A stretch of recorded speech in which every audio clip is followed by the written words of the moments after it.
மக்கள் கருத்தே அதான்ப்பா. ஏஎன்எஸ் நிறுவன கருத்தெல்லாம் எனக்கு தேவையில்லை. மக்கள் கருத்தே திமுக அமோக வெற்றி பெறும் தான் நாங்கள் நினைக்கிறோம்.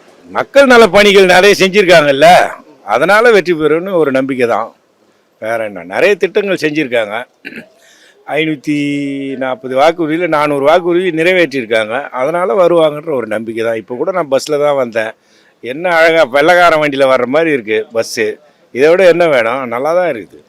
அதனால் கண்டிப்பாக வருவாங்கன்னு தான் நம்பிக்கை.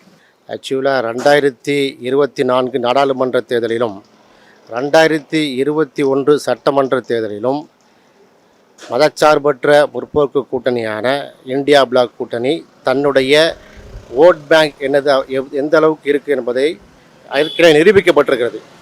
2024லேயே 46.25 சம்திங் 46% தாண்டி இருந்தது. இந்த நடப்பு 2026 சட்டமன்ற தேர்தலில் 2024 நாடாளுமன்ற தேர்தலில் இந்த கூட்டணியை விட 9 கட்சிகள் புதிதாக இணைந்திருக்கிறது. இது ஒன்று.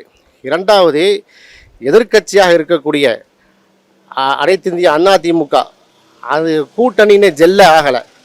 குறிப்பாக அங்கே அதிமுக பார்த்தீங்கன்னா ஓபிஎஸ் அங்கே இருந்த ஓபிஎஸ் இங்கே திமுக இணைந்து விட்டார். சசிகலா அம்மையார் தனியாக பிரிந்து போய்விட்டார்.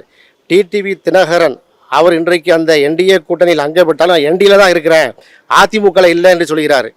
செங்கோட்டையன் அவர்கள் அதிமுக விட்டு விலகி வேற கட்சிக்கு சென்று விட்டார், தாவேக்கா சென்று விட்டார். ஆக பிரதான எதிர்க்கட்சியாக இருக்கக்கூடிய அதிமுக சிதறண்டுமே இருக்கிறது.